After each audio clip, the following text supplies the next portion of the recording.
পৰিৱৰ্তনৰ নামত পৰিৱৰ্তন নহল এই সকল লোকৰ।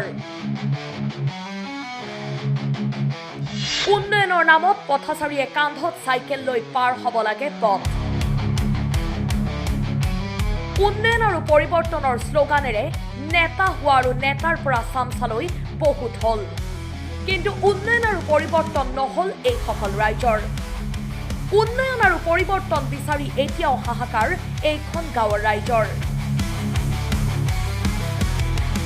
প্ৰগতি, উন্নয়ন, বিকাশ আদি বিভিন্ন শব্দৰ প্ৰতিশ্ৰুতিৰে ক্ষমতা দখল কৰা চৰকাৰৰ দিনত এতিয়াও উন্নয়নে স্পৰ্শ কৰা নাই কলাইগাঁও গেৰুৱাবাসী ৰাইজক। গাঁওবাসীৰ যোগাযোগৰ একমাত্ৰ পথটো এতিয়া এৱাথু পানীৰ তলত। পথটো মেৰামতিৰ বাবে দীৰ্ঘদিন ধৰি ৰাইজে স্থানীয় জনপ্ৰতিনিধিক বহু আবেদন কৰিলে যদিও ৰাইজৰ আবেদনক গুৰুত্ব নিদিয়াৰ অভিযোগ উত্থাপন হৈছে। উল্লেখযোগ্য যে গাঁওখনৰ পূব দিশেৰে যোৱা নোৱা নৈ পানীয়ে প্ৰতিবছৰে গাঁওখনৰ একমাত্ৰ পথটো ভাঙি পেলাইছে, যাৰ বাবে গাঁওখনৰ মানুহে যোগাযোগৰ পথৰ ব্যৱস্থা নোহোৱা হৈ পৰিছে। এতিয়া কম ছাৰ, এনেকুৱা হ'ল আমি বছৰে বছৰে বানপানী খাই আছো। এইটো মথাউৰি এনেকুৱা ভাঙি আমাৰ ঘৰ দুৱাৰেদি যায় বছৰে বছৰে। আজি 3 বছৰ হ'ল এইটো ভাঙা। আমি নিজে মাটি এইখিনি দি আটকাই দিছো, ৰাইজৰ অসুবিধা হৈ আছে, এনে পানী লাগি আছে। ইয়াতো প্ৰতিনিধি বহুত আহে, চবে কয় ৰাস্তা বনাই দিব। আজি 3 বছৰ হ'ল ৰাস্তাটো এনেকৈ পৰি আছে।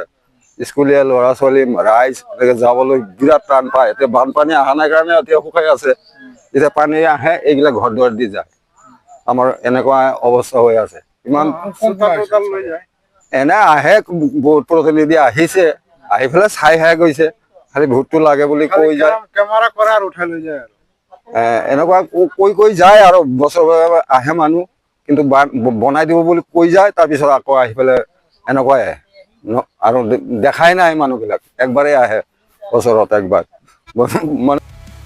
একাংশ লোকৰ অভিযোগ, উন্নয়ন আৰু পৰিৱৰ্তনৰ প্ৰতিশ্ৰুতিৰে চৰকাৰ গঠন কৰা চৰকাৰৰ দিনত আমাৰ গাঁৱৰ একো উন্নয়ন নহল।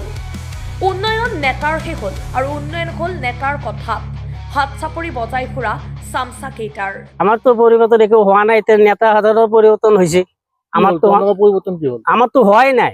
আমাৰতো পৰিৱৰ্তন হোৱা নাই একো। যেনেকুৱা ৰাস্তা আহিছে সেনেকৈ পৰি আছে। News desk report, Kalaigaon live.